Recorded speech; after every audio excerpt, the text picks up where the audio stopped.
सन 1689 दक्कन की भूमि पर आंधी का सन्नाटा था। मुगल सम्राट औरंगजेब, जिसने भारत के कोने कोने पर अपने झंडे गाड़ने का संकल्प लिया था, उसकी नजरें मराठा सम्राट छत्रपति संभाजी महाराज पर थीं।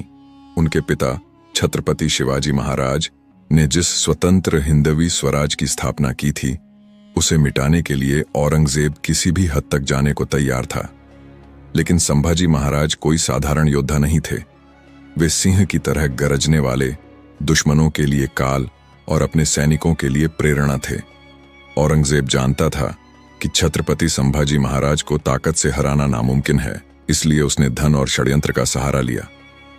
कुछ मराठा सरदार जो लालच में आ गए थे, मुगलों के गुप्तचर बन चुके थे। दूसरी ओर संभाजी महाराज अपने किले बदल बदल कर मुगलों को चकमा दे रहे थे। उनकी रणनीति इतनी मजबूत थी कि मुगलों को बार बार पराजय का सामना करना पड़ रहा था। इसी बीच संभाजी महाराज के सबसे करीबी सहयोगी कालश, कवि कलश, जो उनके गुरु और मित्र दोनों थे, मुगलों के जाल में फंस गए। मुगलों को यह एहसास हो गया कि कालश को पकड़कर वे संभाजी महाराज को कमजोर कर सकते हैं।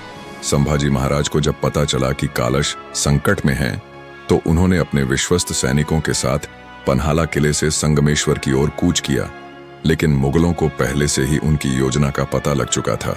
मुगल सरदार मुकर्रम खान और उसके 2000 घुड़सवार सैनिक छत्रपति संभाजी महाराज को फंसाने के लिए तैयार बैठे थे। जब महाराज संगमेश्वर पहुंचे तो मुगलों ने घात लगाकर हमला कर दिया। संभाजी महाराज और उनके वीर सैनिकों ने अंतिम सांस तक लड़ाई लड़ी, लेकिन भारी संख्या में मुगल सैनिकों के आगे वे घिर गए। अंततः संभाजी महाराज और कालश को धोखे से बंदी बना लिया गया। संभाजी महाराज को औरंगजेब के दरबार में लाया गया।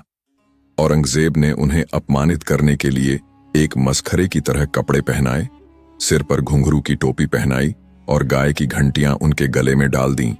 उन्हें ऊंटों पर बिठाकर मुगल शिविरों और शहरों में घुमाया गया, ताकि मराठा सेना और जनता के मनोबल को तोड़ा जा सके।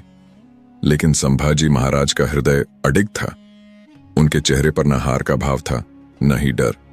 जब उन्हें औरंगजेब के सामने लाया गया तो औरंगजेब ने इस्लाम कबूल करने का प्रस्ताव दिया, लेकिन छत्रपति संभाजी महाराज ने क्रोधित होकर जवाब दिया, एक हिंदू राजा की तलवार झुक सकती है, लेकिन उसका सिर नहीं। मैं अपनी धरती और धर्म के लिए अंतिम सांस तक अडिग रहूंगा।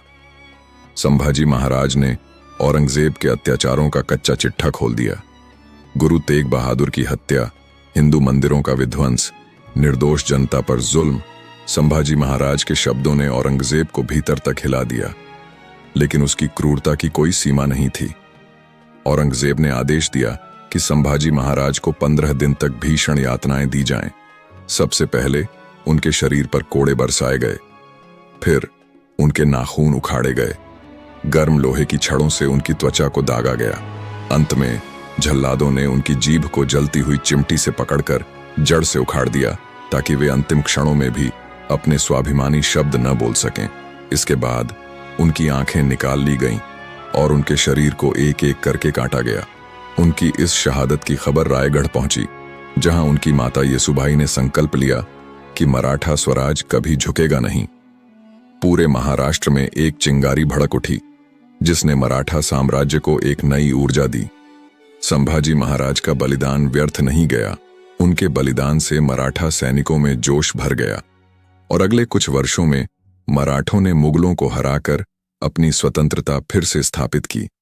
संभाजी महाराज का जीवन और उनकी वीरगति भारतीय इतिहास का वह अध्याय है जिसने स्वतंत्रता के लिए लड़ने की भावना को नई ऊंचाइयों तक पहुंचाया।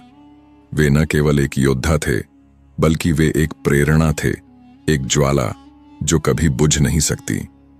जय भवानी, जय शिवाजी।